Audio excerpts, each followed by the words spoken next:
제82차 정책조정회의를 시작하도록 하겠습니다. 먼저 우원식 원내대표 모두 발언드리겠습니다.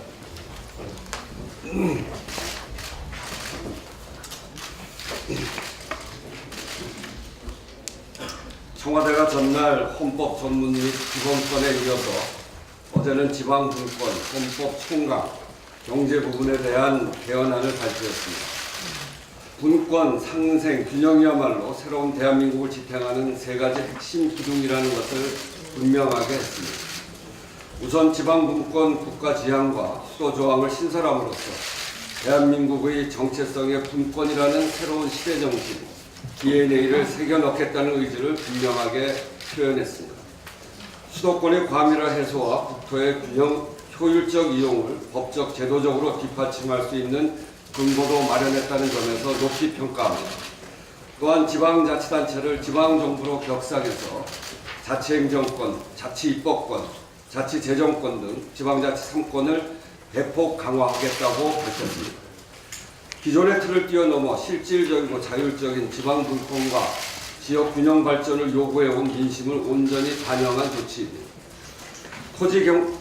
토지 공개념을 명시함으로써 토지의 공공성과 합리적 사용을 위해 근거를 마련했고 119조의 경제민주화 조항에 상생을 추가함으로써 사회 양극화와 구조적 불평등에 대처해 국민경제의 균형 발전, 국민 개개인의 삶의 향상을 위한 국가의 역할을 강조했습니다.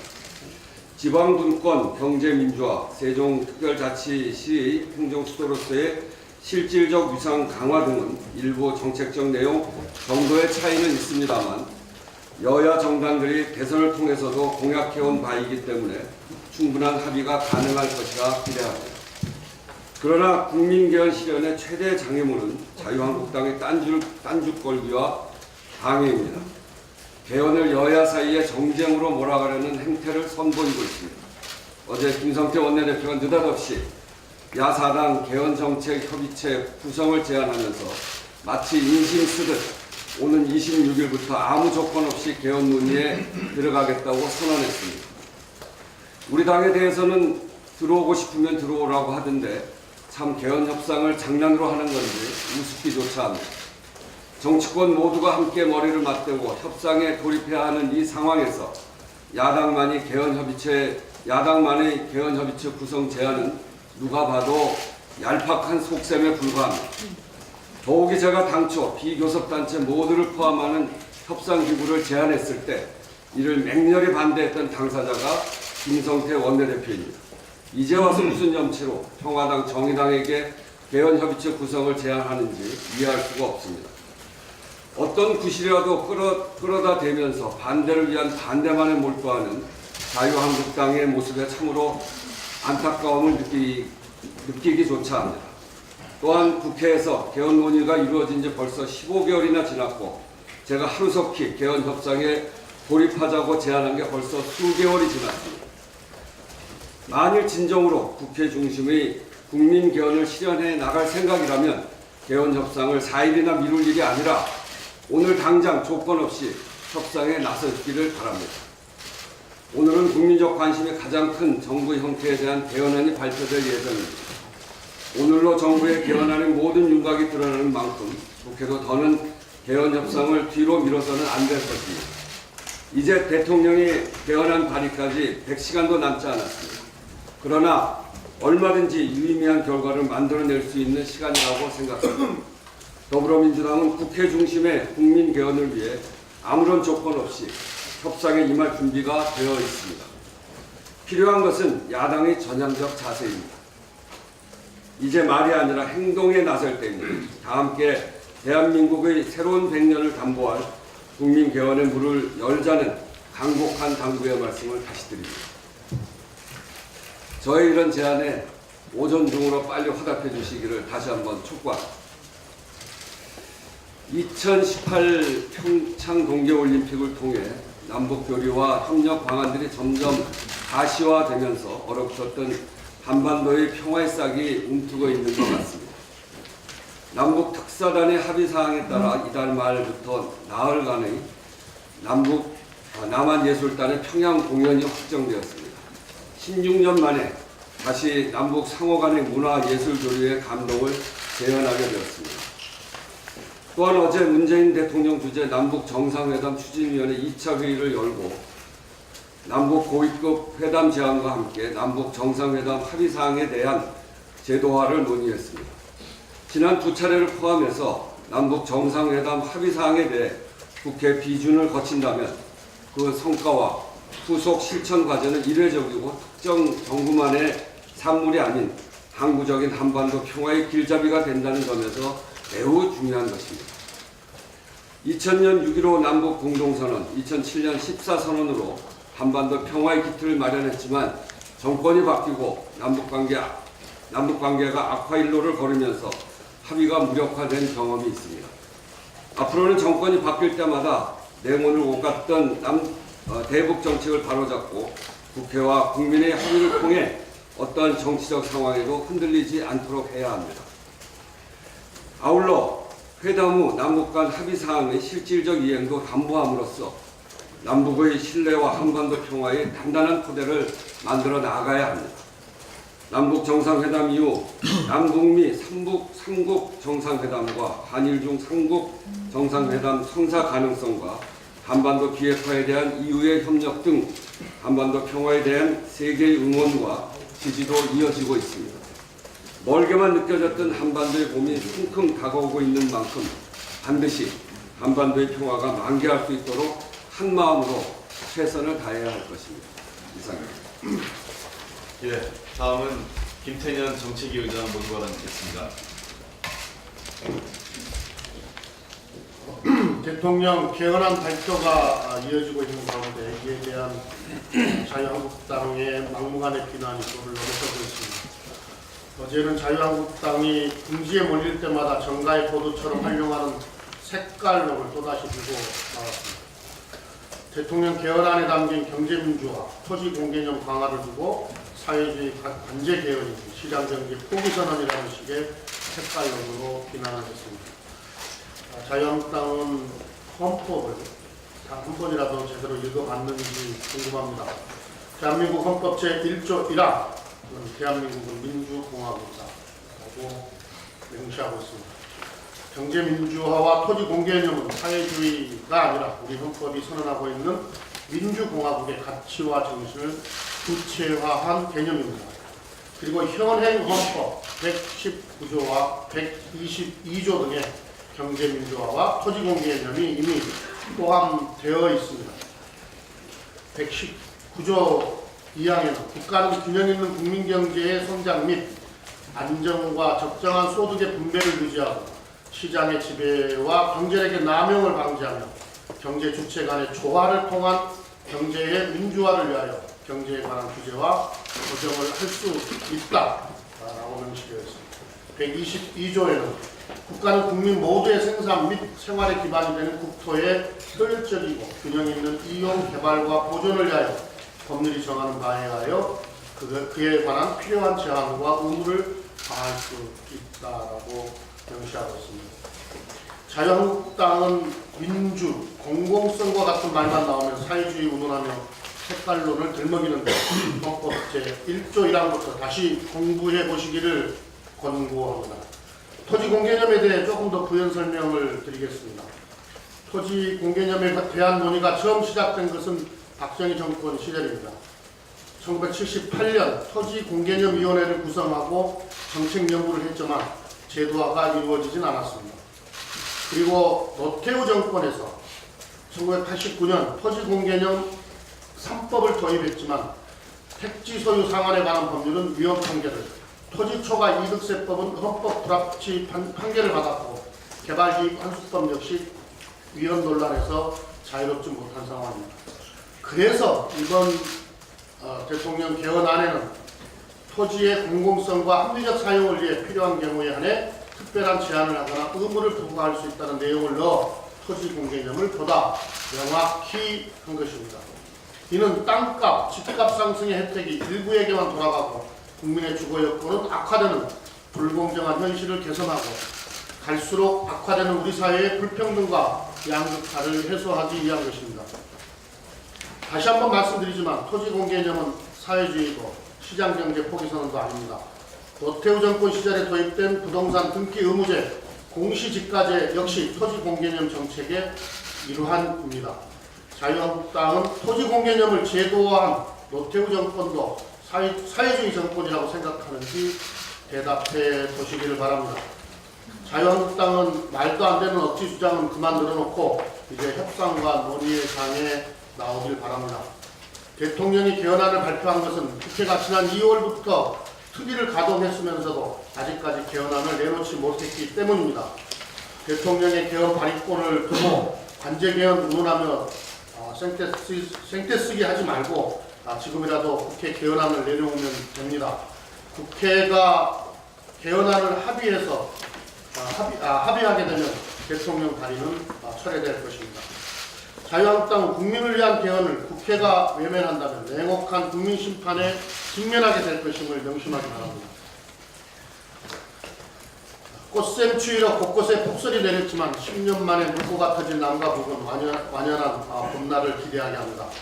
우리 예술단의 평양 공연을 위한 남북 실무 접촉이 이루어졌고 청와대가 남북 고위급 회담에 3월 29일 개최를 제안하는 등 남북 정상회담 개최를 위한 조율 작업이 한참 진행되고 있습니다.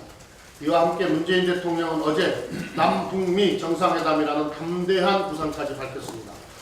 4월 남북 정상회담과 5월 북미 정상회담에 이어 남북미 3국 정상회담을 개최해 문재인, 김정은, 트럼프 세 사람이 동시에 만나 비핵화와 평화체제 구축 등 한반도 문제에 대한 역사적 결단을 내리자는 제안입니다. 3자 정상회담은 2007년 노무현 대통령과 김정일 위원장이 합의한 14 공동선언에도 담겨 있었던 내용입니다. 당시 남북 정상은 3자 또는 4자 정상이 모여 종전선언을 추진하기 위해 협력해 나가기로 합의했었으나 이명박 정권 출범 이후 아무런 진전이 없었습니다. 11년 만에 3국 정상회담이 실현된다면 한반도의 항구적 평화체제가 자리잡는 역사적 순간이 더욱 앞당겨질 것입니다. 불과 몇 달 전까지만 해도 전쟁 위기설이 나돌던 한반도에 신대땅 시대를 연 것은 문재인 대통령이 지난해 7월에 발표한 베를린 구상을 흔들림 없이 추진해 왔기 때문입니다. 문재인 정부는 한반도 운전대를 확실하게 잡았고 북미 관계에 있어서도 단순히 중재자 역할을 넘어 해결사 역할까지 하고 있습니다. 남북미 정상회담을 제안할 수 있는 것도 문재인 정부가 미국으로부터 전적으로 신뢰를 받고 있기 때문입니다. 일각에서는 한미연합훈련 일정을 두고 한미동맹에 대한 우려를 말하는데 이번 훈련 일정은 한반도 상황을 고려해 양국 간의 긴밀한 협의를 통해 결정된 것이고 한미동맹은 그 어느 때보다 굳건합니다. 더불어민주당과 정부는 남북 정상회담을 성공적으로 개최하고 한반도의 완전한 비핵화와 평화체제를 구축하기 위해 최선을 다해 준비해 나가겠습니다. 네, 다음은 박홍근 수석부 대표 현안 발언 있겠습니다. 예, 대통령 개헌안 공개가 오늘로 마무리됩니다. 이제 국회로 넘어옵니다. 대통령 개헌안이 국회 합의를 견인하는 페이스메이커가 될지 그 자체가 완주형이 될지는 전적으로 국회의 합의 여부에 달려 있습니다. 야당의 조건 없는 개헌 협상 참여와 국회 대타협의 정신으로 조속히 결론을 도출할 것을 제안드립니다.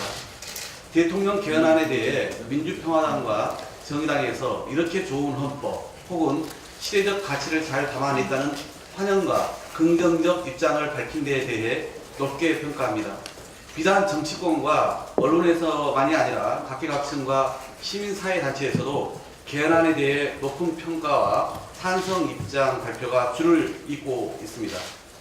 특히 이번 개헌안에 동물 보호에 국가가 정책을 수립하는 조항을 신설한 데 대해 카라 등 7개 동물보호단체가 적극적인 환영 논평을 발표했습니다. 건국 이래 처음으로 동물보호를 헌법에 명시한 역사적 의미를 높게 평가한 겁니다.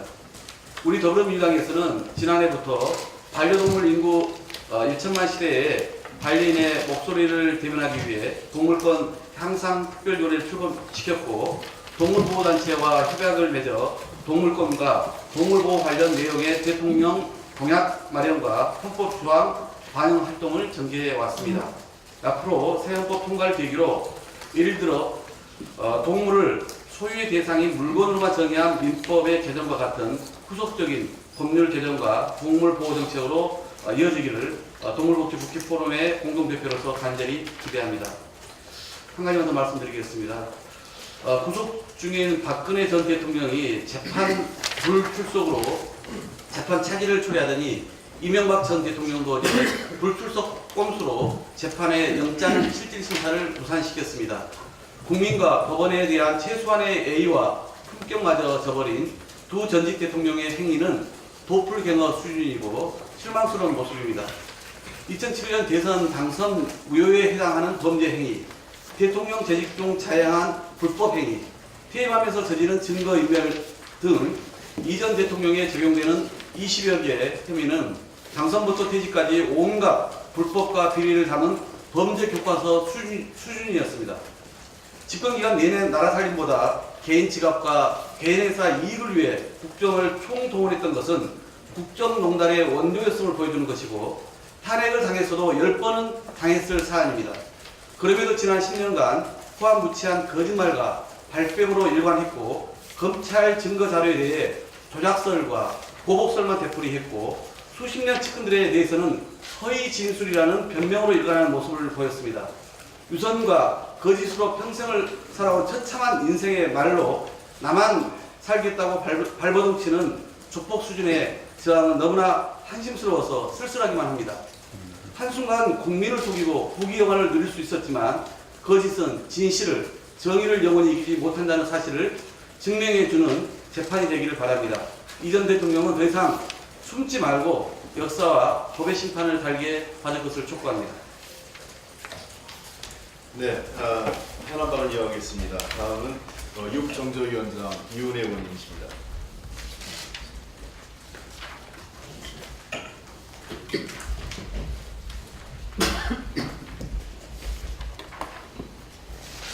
어제 국대가 올해 상반기까지 청소 노동자 직접 고용을 추진하겠다는 입장을 밝혔습니다. 이로써 철야 농성 52일 만에 동국대 청소 노동자 사태가 해결에 큰 가닥을 잡았습니다. 지난해 정년 퇴직한 청소 노동자들로 줄어든 정원만큼을 구조조정하겠다고 밝히면서 대학과 청소 노동자들 간의 갈등을 빚어왔습니다. 어제 우원식 원내대표와 저를 포함한 우리 당 을지로위원회 소속 의원님들이 동국대를 방문해서 회장님과 이사장님을 설득하고 중재한 끝에 직접 고용 합의를 이끌어냈습니다. 학교와 노조가 한 발씩 양보해서 상생의 자세로 결실을 맺게 되기를 기대합니다. 지난번 연세대에 이어서 동국대까지 그동안 고질적으로 반복돼 왔던 학교 노동자들의 고용 불안과 낮은 처우 문제가 해결되고 있습니다. 우리 사회가 진정한 노동 종준 사회로 변화할 수 있도록 저희 정부 여당에서도 제도적 뒷받침에 최선의 노력을 다하겠다는 말씀을 드립니다. 또 한 가지 반가운 소식이 있습니다. 그동안 간접 고용 청소 노동자들의 안전과 노동 환경을 배려하지 않고 있던 인천공항공사와 대한항공이 우리 당 을지로위원회 현장 방문 이후 노동 환경을 대폭 개선하기로 결정했다고 합니다. 화장실 이용과 같은 최소한의 노동 인권조차도 보장받지 못했던 여성 노동자들에게 정당한 쉴 권리를 보장하는 각종 개선 조치가 이루어진다고 하고요. 지난번에 여객기를 청소하다가 소독제에 중독돼서 청소 노동자 6명이 동시에 실신하는 정말 결코 있어서는 안 되는 산재 사고의 대책으로 중독 우려가 있는 노동자들에게 특수 검진을 추가 실시하는 등 진상 규명의 계기도 마련되고 있습니다. 국토부에서는 노동환경 개선 노력과 사회적 책임을 의무화하기 위해서 이런 내용을 항공사 평가 기준에 신설하는 개정안을 이미 입법 예고했고요. 이에 따라서 앞으로 공항과 항공사들이 간접 고용 노동자들의 노동 환경을 개선하기 위한 선의의 경쟁을 할 것으로 기대됩니다. 우리 더불어민주당은 노동자들의 노동 환경과 안전을 지키기 위해서 모든 노력을 다할 것임을 다시 한번 말씀드립니다. 이상입니다. 네, 다음은 진선미 일정저위원장 현안 발언 듣겠습니다. 네, 사법개혁특별위원회가 2월 23일 법무부 업무보고를 시작으로 내일 마지막 기관보고를 앞두고 있습니다. 결국 사법개혁의 핵심은 공수처 신설, 검경수사권 조정, 대공수사권 이전 등 결국 권력기관의 개편 문제인데요. 이것과 관련해서 오늘 MB 시절에 노무현 또 여러 가지 개인적인 사찰이 이루어졌다라는 경찰 보고 문건 내용들이 밝혀지고 있습니다. 얼마 전에는 경찰이 또 2011년부터 2012년 당시 보안사이버 수사대를 중심으로 정부 정책에 대한 댓글을 달고 보수단체 회원까지 동원하려는 계획을 세웠다는 보도가 있었고, 그것과 관련해서 경찰에서 댓글 의혹 사건 수사단을 꾸리는 상태입니다. 저는 이 상황이 매우 엄중하다고 생각합니다. 결국은 권력기관의 어떤 그 개편이 이루어지려면 결국 경찰에 대한 신뢰가 가장 중요한 터인데요. 이렇게 과거의 어두운 상황들을 제대로 진상규명하고 그것에 대한 사과 또 어떤 대책 마련, 이 부분이 결국은 어둡게 가고 있는, 제대로 어느 방향으로 가고 있는지 모르겠는 이 사법개혁의 방향을 밝혀주는 등대가 되어줄 수도 있다고 생각합니다. 모쪼록 이번에 경찰개혁위원회에서 정보경찰 개혁을 위한 방안들을 마련하고 조만간 공유한다고 합니다. 이 모든 문제들이 한꺼번에 잘 꾸려져서 결국 과거의 민간인 사찰과 정보 남용이 어떻게 되었는지, 그리고 이후로는 어떻게 할 건지에 대한 방향까지 마련될 수 있는 그런 기회가 되기를 진심으로 바라는 마음입니다. 이상입니다. 네, 다음은 윤우덕 예결위 간사입니다. 예, 청년 일자리 추경안이 준비되고 있습니다. 4월 국회 제출될 예정이고 4월 국회에서 심의 의결되기를 바랍니다. 예결위 여당 간사로서 최선을 다하겠다는 말씀을 드립니다. 청년의 고용절벽과 인구구조 위기가 겹친 어려운 상황이 계속되고 있습니다. 이번 청년 일자리 추경은 이러한 구조적이고 절박한 상황을 타개하기 위한 특단의 한시적인 대책입니다. 특히 이번 대책은 청년 실업 위기 속에서도 중소기업 인력난이 계속되는 모순된 현상, 소위 미스매치를 해소하는 데 집중되어 있습니다. 그 내용을 보면 첫째, 모든 정책 수단을 동원해서 중소, 중견기업 취업자와 대기업 취업자 간의 실질 소득 격차를 해소시키는 데 중점을 두고 있습니다. 2014년 기준으로 우리나라 제조업의 경우 대기업 대비 중소기업의 1인당 급여 수준은 52.5%에 그치고 있습니다. 이는 독일의 73.9%, 영국의 85.3%, 일본의 82.1%와 비교해 볼 때 너무 낮은 수준입니다. 청년 희망 체험 사업은 이 격차 해소를 위해 새롭게 설계되었습니다. 둘째, 중소 중견기업의 신규 고용에 대한 지원을 파격적으로 늘려 신규 고용의 여력을 만들 것입니다. 지난 15일 발표된 정부 11개 부처가 R&D 참여기업에 대해서 지원금 4 내지 5억 원당 청년 1명을 채용토록 하는 R&D 지원자금 비례 채용과 청년 인력을 신규 고용하면 기업이 매칭해야 하는 전금 부담금을 인건비만큼 공제해주는 전금 매칭 감면 연계 신규 고용도 이러한 취지의 일환으로 준비되고 있습니다. 또 많은 분들이 걱정하시는 게 있죠. 군산 GM과 울산의 성동조선 등등 힘든 구조조정으로 인한 고용위기 지역의 충격을 완화시켜주고 지역 청년들을 위한 새로운 일자리를 만드는데 이번 추경은 크게 기여할 것입니다. 예측하지 못한 경제적 재난에 대해서 노동자와 지역민이 희망을 잃지 않도록 최소한의 재원 대책을 늦지 않게 준비하여야 할 것입니다. 최근 들어 세계 주요 선진국들도 청년 실업 해결을 위해 국가적 차원에서 재정 정책을 과감하게 쏟아붓고 있다는 말씀을 드립니다. SC, 스탠다드 차드 은행과 시티뱅크 등 주요 투자은행들은 이번 추경안이 국채 발행 없이 초과 세수에 의한 결산 잉여금만으로 편성되는 만큼 금년도 경제 성장률을 0.1% 높이는 효과가 기대된다고 밝히고 있습니다. 자, 2018년 청년 일자리 추경 여야가 합심해서 추진할 것을 기대하고 또 촉구합니다.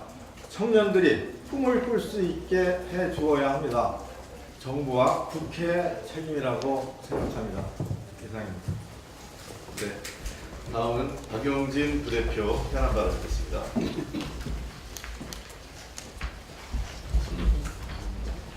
예, 이건희 등 차명계좌 TF 감사 맡고 있는 박용진입니다. 어제까지 3일째 SBS가 삼성물산과 제일모직의 합병 과정에서 에버랜드 땅값의 기이한 평가 및 폭등 작업을 통해 이재용과 그 일가에게 유리하고 삼성물산 및 그 주주들에게는 심각한 피해를 입힌 과정을 메인 뉴스 프로그램을 통해서 집중 보도하고 있습니다. 첫날에는 무려 7곡지, 둘째 날에는 무려 21분짜리 집중 보도를 진행을 했습니다. 제가 알기로 드문 예로 알고 있습니다. SBS 보도의 중요성은 그동안 삼성물산과 제일모직의 합병 과정에서 주목받았던 국민연금의 창성 의결 결정을 둘러싼 문제점을 넘어서서 제일모직의 회사 가치를 뻥튀기 하기 위해서 삼성과 그 협력자들이 에버랜드 땅값을 조작했을 새로운 의혹을 파헤치고 있다는 점에 있습니다. 삼성이 이재용의 그룹 장악을 위해서 국민연금도 동원하고 땅값 조작을 통해 회사 가치를 부당하게 부풀리기 해서 삼성물산 회사 및 주주들에게 피해를 입힌 것이 사실이라면 이것은 강력한 처벌 대상입니다. 관련 당국의 해당 의혹에 대한 신속한 조사와 처벌이 요구되는 바입니다. 우리 언론이 이건희 이재용 총수일가의 사적 이익 추구와 관련해 이토록 치열하게 심층 분석 및 보도를 하고 있는 것에 대해서 높이 평가합니다. 그러나 비단 SBS만이 아닙니다. 최근 파업을 끝내고 몸을 추스리고 있는 KBS와 MBC의 노력도 주목해 볼 만합니다.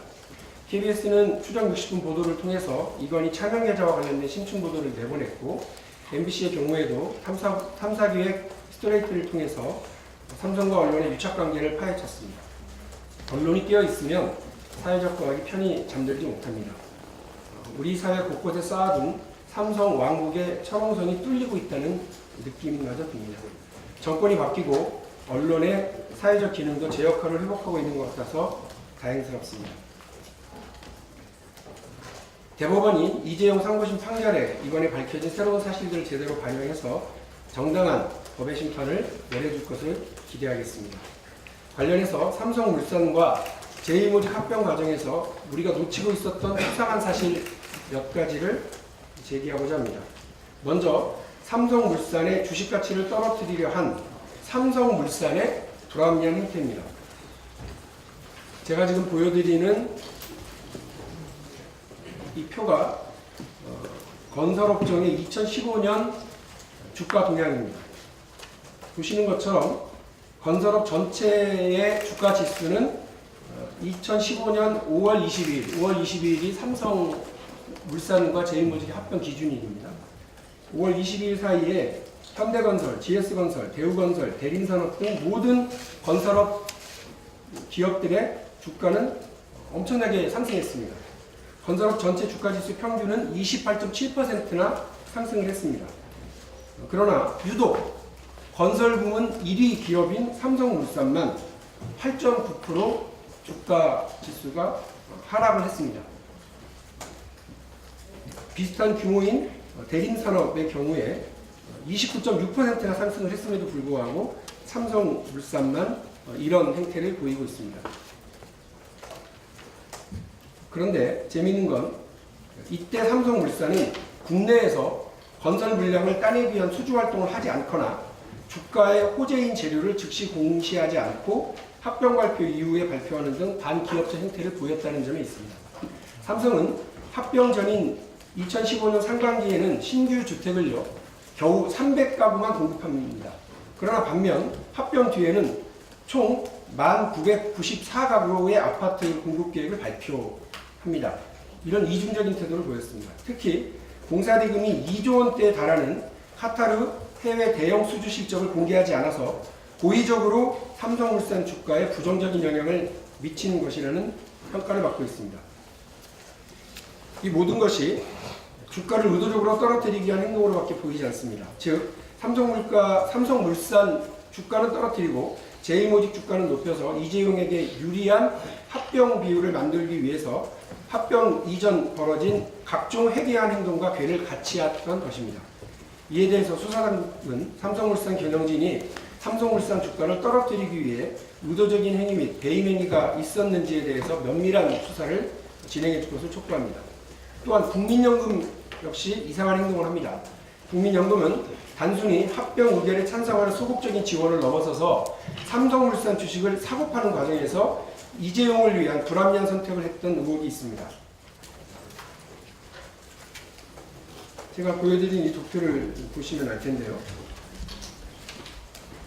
합병 전에 보유하고 있던 삼성물산 주식을 무려 300만 주 가량을 팔고 합병 직후에는 376만 주 가량을 매수합니다. 합병 전에는 팔아서 가격을 떨어뜨리고 합병 후에는 비싼 가격이 다시 사서 손실을 자처하는 이런 이상한 행동을 자처하고 있는 겁니다. 이 역시 합병을 통해 삼성 이재용에게 유리한 합병 조건을 만들어 주려 한 행동이 아닌지 의심스럽습니다. 국민연금을 동원해 이재용을 위한 결정하는 과정에서 벌어진 뇌물과 청탁 과정에 대한 처벌은 이루어지고 있지만 국민연금이 스스로 이재용을 위해서 앞장서서 국민 이익을 저버렸다는 의혹이 사실이라면 이 역시 강력히 처벌받아야 된다고 생각합니다. 관련해서 국민연금의 자체 조사뿐만 아니라 감사원의 감사, 나가서는 수사당국의 철저한 수사를 촉구합니다. 이상입니다. 네, 다음은 서영수 부대표 하는 말을 듣겠습니다. 네, 짧게 하겠습니다. 한국노동소위 이재용 대표 세무수입니다. 오늘은 유엔이 정한 세계 물의 날입니다. 세계 물의 날은 1992년 브라질 리우 환경회의에서 수질 오염과 물 부족 사태에 대한 국제적인 공동 대처방안을 마련을 위해서 지정되었습니다. 올해 물의 날은 가뭄, 홍수, 수질 오염 등 물 문제를 자연과의 조화를 통해 그 답을 찾자는 취지에서 물의 미래, 자연에서 찾자라는 주제가 선정되었습니다. 오늘 세계 물의 날을 맞아 우리나라의 물관리 정책에 대해 되돌아보게 됩니다. 우리나라 물관리 정책은 20개 관련 법률이 있고 7개 중앙부처, 광역과 기초지방자치단체가 원칙과 방향 없이 제각각 실행하고 있습니다. 이러다 보니 부처 간 칸막이로 인해 중복성 예산과 정책이 매해 반복되고 있습니다. 이에 문재인 정부는 물관리 정책을 보다 효율화하고자 국토부의 하청과 수자원 관리 기능을 환경부로 일어나는 내용을 정부조직법 개정안에 담은 바 있습니다. 그리고 지난해 9월 국회 교섭단체 간 물관리 일원화 협의체를 거쳐 올해 2월 임시회에서 정부조직 개정안을 처리하기로 합의한 바 있으나 현재까지 법안 처리는 도착 상태에 머물고 있습니다. 문재인 정부가 출범한 지 10개월이 넘었습니다. 아무리 예약한 정쟁이 심해도 이렇게 정부조직법을 막으면서까지 정부가 해야 할 일을 할 수 없게 만드는 전례는 없었습니다. 지금 유관부처와 산하기관에서는 앞길을 알 수가 없어 혼란 속에서 국회만 쳐다보고 있습니다. 다가오는 4월 임시회에서는 반드시 물관리 일원을 위한 정부조직법 개정안을 처리해야 합니다. 그리하여 홍수와 가뭄, 수질 관리에 대한 일관된 정책 집행과 사각지대 없는 공평한 물복지를 이뤄내야 합니다. 올해가 대한민국 물관리 정책의 새로운 원년이 될 수 있도록 야당의 각별한 협조를 요청드립니다. 이상입니다. 예, 오늘 좀 길었는데요. 몇 가지만 말씀드리고 제가 좀 짧게 드리겠습니다.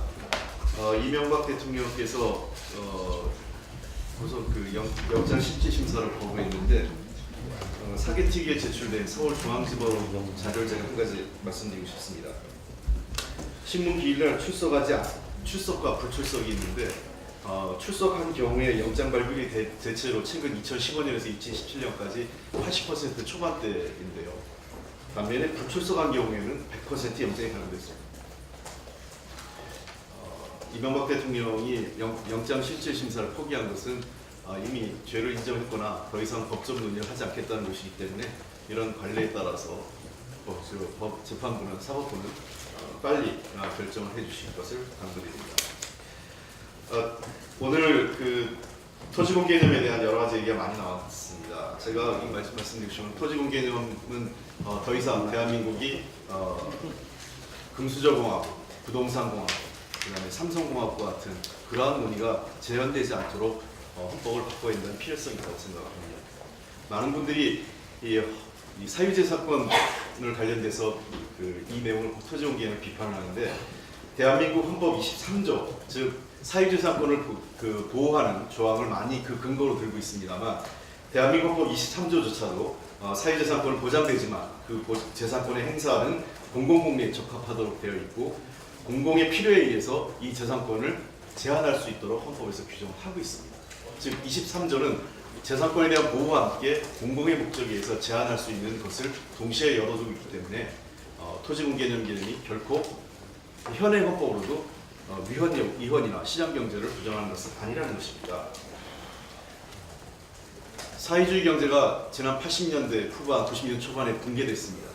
사회주의가 자본주의 또는 외부의 힘에 의해서 붕괴됐다고 생각하지는 않습니다. 사회주의가 처음에 내세웠던 그 이상 모든 사람이 능력껏 일하고 필요에 의해서 소비한다는 사회주의 이상, 그 다음에 평등할 것이라는 그 이상이 그 인민들에게 깨졌기 때문입니다.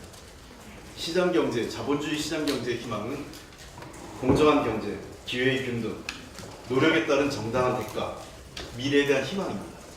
이러한 믿음이 깨질 때 시장경제와 자본주의 경제의 위기가 온다고 생각합니다. 이번에 토지공개념을 비롯한 경제민주화 헌법의 개정은 이러한 필요성에서 제기됐다고 생각을 하고 특히 이와 관련해서 그 자유한국당에게 한 번 더 촉구드리고 싶은 것은 이미 당론과 지난 대선 때 공약으로 내세웠던 것이 상가 임대차 보호법입니다. 홍준표 대표는 최근 금년 2월 21일 외식산업중앙회 방문해서 이 상가 임대차 보호법에 대해서 개정을 약속을 했습니다. 그때 뭐라고 말씀하셨냐면 임차인에게 갱신 청구권을 주는 방향으로 상가 임대차 보호를 개정하겠다. 당론으로 결정하겠다. 소위 중산층 서민들이 장사가 될 만하면 건물주가 내쫓아버리고 원상복구하라는 법제를 전부 바꿔야 한다고 얘기했습니다. 정말 좋은 말씀 하신 겁니다. 그리고 본인께서 이미 대통령 후보 때 그 약속을 했습니다. 상권 주체간 합의로 임차인의 영권 보호한다고 하면서 임대차 갱신을 최대 10년을 하겠다고 약속했습니다. 이 법이 지금 2년째 법사위에서 결의되어 있습니다. 법사위 자유한국당 간사의 반대라는 그 핑계로만 그것을 빌미로만 방치해야 되는 것은 매우 무책임하고 비겁합니다. 공당의 대표가 이렇게 비겁한 행동해서는 안 됩니다. 자기가 약속한 두 번이나 대선 후보로서 약속했고 당대표가 돼서 또 약속한 겁니다. 정말 상가 임대차 보호 때문에 눈물을 흘리는 중소자영업자 서민들의 아픔을 생각한다면 하루빨리 상가 임대차 보호법 통과 자신의 약속한 대로 해주십시오. 더 바라지도 않겠습니다. 약속을 이행해 주십시오. 홍준표 대표님 부탁드립니다. 점을 보다 명확히 한 것입니다. 이는 땅값, 집값 상승의 혜택이 일부에게만 돌아가고 국민의 주거 여건은 악화되는 불공정한 현실을 개선하고 갈수록 악화되는 우리 사회의 불평등과 양극화를 해소하기 위한 것입니다. 다시 한번 말씀드리지만 토지공개념은 사회주의고 시장경제 포기선언도 아닙니다. 노태우 정권 시절에 도입된 부동산 등기 의무제, 공시지가제 역시 토지공개념 정책의 일환입니다. 자유한국당은 토지공개념을 제도화한 노태우 정권도 사회주의 정권이라고 생각하는지 대답해 보시기를 바랍니다. 자유한국당은 말도 안 되는 억지 주장은 그만 늘어놓고 이제 협상과 논의의 장에 나오길 바랍니다. 대통령이 개헌안을 발표한 것은 국회가 지난 2월부터 특위를 가동했으면서도 아직까지 개헌안을 내놓지 못했기 때문입니다. 대통령의 개헌 발의권을 두고 관제 개헌 운운하며 생떼쓰기 하지 말고 지금이라도 국회 개헌안을 내려오면 됩니다. 국회가 개헌안을 합의하게 되면 대통령 발의는 철회될 것입니다. 자유한국당은 국민을 위한 개헌을 국회가 외면한다면 냉혹한 국민 심판에 직면하게 될 것임을 명심하기 바랍니다. 꽃샘추위로 곳곳에 폭설이 내렸지만 10년 만에 물고가 터진 남과 북은 완연한 봄날을 기대하게 합니다. 우리 예술단의 평양 공연을 위한 남북 실무 접촉이 이루어졌고 청와대가 남북 고위급 회담에 3월 29일 개최를 제안하는 등 남북 정상회담 개최를 위한 조율 작업이 한참 진행되고 있습니다. 이와 함께 문재인 대통령은 어제 남북미 정상회담이라는 담대한 구상까지 밝혔습니다. 4월 남북 정상회담과 5월 북미 정상회담에 이어 남북미 3국 정상회담을 개최해 문재인, 김정은, 트럼프 세 사람이 동시에 만나 비핵화와 평화체제 구축 등 한반도 문제에 대한 역사적 결단을 내리자는 제안입니다. 3자 정상회담은 2007년 노무현 대통령과 김정일 위원장이 합의한 14 공동선언에도 담겨 있었던 내용입니다. 당시 남북 정상은 3자 또는 4자 정상이 모여 제82차 정책조정회의를 시작하도록 하겠습니다. 먼저 우원식 원내대표 모두 발언드리겠습니다.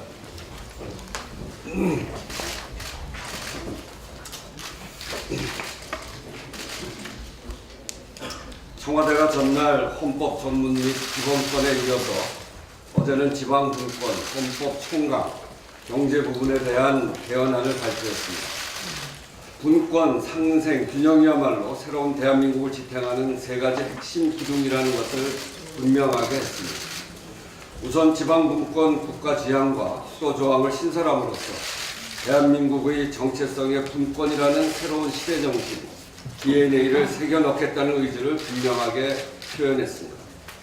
수도권의 과밀화 해소와 국토의 균형, 효율적 이용을 법적, 제도적으로 뒷받침할 수 있는 근거도 마련했다는 점에서 높이 평가합니다. 또한 지방자치단체를 지방정부로 격상해서 자치행정권, 자치입법권, 자치재정권 등 지방자치 3권을 대폭 강화하겠다고 밝혔습니다. 기존의 틀을 뛰어넘어 실질적이고 자율적인 지방분권과 지역균형 발전을 요구해온 민심을 온전히 반영한 조치입니다. 토지 공개념을 명시함으로써 토지의 공공성과 합리적 사용을 위해 근거를 마련했고 119조의 경제민주화 조항에 상생을 추가함으로써 사회 양극화와 구조적 불평등에 대처해 국민경제의 균형 발전, 국민 개개인의 삶의 향상을 위한 국가의 역할을 강조했습니다. 지방분권, 경제민주화, 세종특별자치시의 행정수도로서의 실질적 위상 강화 등은 일부 정책적 내용 정도의 차이는 있습니다만 여야 정당들이 대선을 통해서도 공약해온 바이기 때문에 충분한 합의가 가능할 것이라 기대합니다. 그러나 국민개헌 실현의 최대 장애물은 자유한국당의 딴죽걸기와 방해입니다. 개헌을 여야 사이에 정쟁으로 몰아가려는 행태를 선보이고 있습니다. 어제 김성태 원내대표가 느닷없이 야사당 개헌정책협의체 구성을 제안하면서 마치 인심 쓰듯 오는 26일부터 아무 조건 없이 개헌 논의에 사회주의 관제 개헌이 시장정기 포기선언이라는 식의 색깔론으로 비난하셨습니다. 자유한국당은 헌법을 한 번이라도 제대로 읽어봤는지 궁금합니다. 대한민국 헌법 제1조 1항 대한민국은 민주공화국이다 라고 명시하고 있습니다. 경제민주화와 토지공개념은 사회주의가 아니라 우리 헌법이 선언하고 있는 민주공화국의 가치와 정신을 구체화한 개념입니다. 그리고 현행 헌법 119조와 122조 등의 경제민주화와 토지공개념이 이미 포함되어 있습니다.